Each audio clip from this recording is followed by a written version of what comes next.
Hope two sharp yells. No, Fuku and Akatsuki were both veteran players. One key was all it had taken for them to shift into teamwork focused combo plays. By now, there was no trace of the confusion they'd shown earlier. Was that the last of them?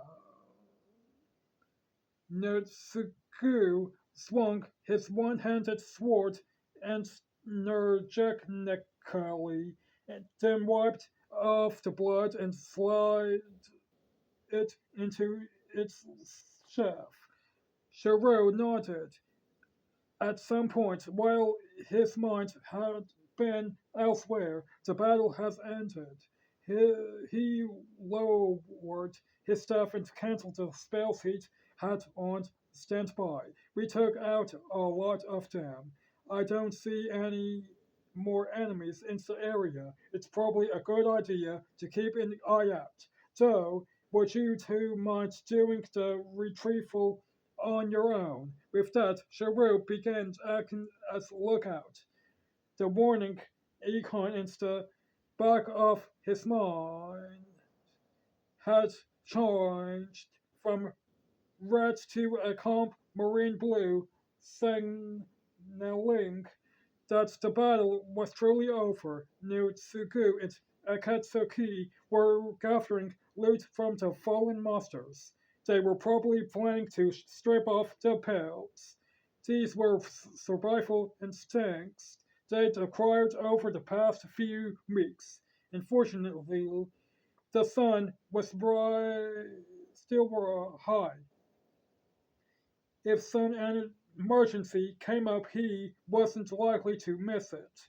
Shiru took a canteen out of the magic bag at his waist, drank a mouthful, and listened carefully on the alert. You know, really, I'm the gloomiest one here. He heaved a deep sigh. When he looked down, he saw the white hem of his mantle trousers made of thick cloth meant for outdoor wear, but of fine quality, short, soft, comfortable boots, which, if memory served him right, were made of thunder ilk laughter. In his hand, incredibly, he held a staff, the staff of the Waste Hound Owl, a rare item that increased spell power enchanting speed and one of Cheryl's greatest assets. At 2 meters long, Owl was taller than Cheryl himself. Its design was methodical and rather striking. He thought it looked cool, but it wasn't the sort of cool that belonged to the real world. It was the sort found only in games. Nothing had been the same since of the day of what Cheryl and the others had begun to call the catastrophe. Another reality, one with no heroic grandeur or softened edges, cynical, muddy, and endlessly harsh. This reality was the monster they'd been fighting a few months ago. It was the lush green of the crumbling ruins where he stood straining his ears. It was the dull whack of a hatchet being brought down over and over. As his friends remembered their tales, it was the chill wind that blew through the forest, and it was the terror of battle that still prickled under his skin. All this was now part of the reality Scherer belonged to. Alcatraz was, or used to be, just a game. Ever since the day of the catastrophe, when everything had changed, Scherer and the others seemed to have been locked inside it. And still we can fight. We just did, fighting arms us a few gold coins, and there were our beds waiting for us. I met up with Netsuko and Akatsuki too. When you look at it that way, we're actually really lucky. Sherwood caught himself in the middle of a sigh. His thoughts had begun to turn dark, and he forced them into a different track. He could battle life the day of the catastrophe. Countless players covering in the streets of Icapa. He didn't want to let himself sink into a swamp and apathy the way they'd had. Even as Chiru scanned his surroundings, alert for signs of movement, he let his mind run back to the day the catastrophe had occurred.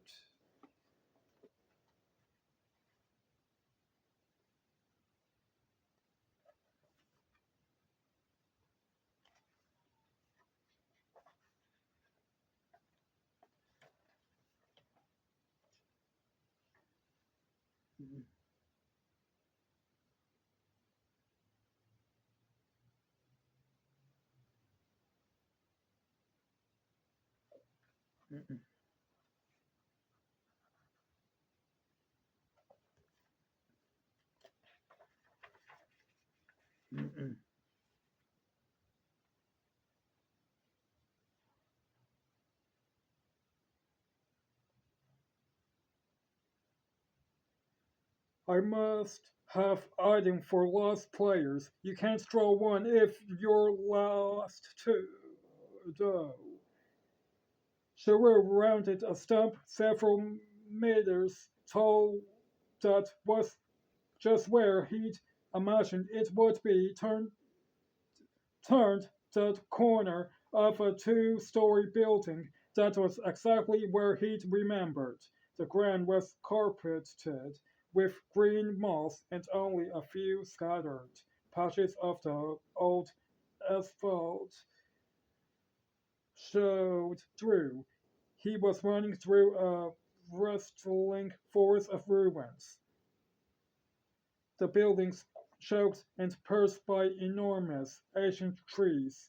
It was the first time he'd seen the place directly, but he had seen it before, and he ran as if he were flying.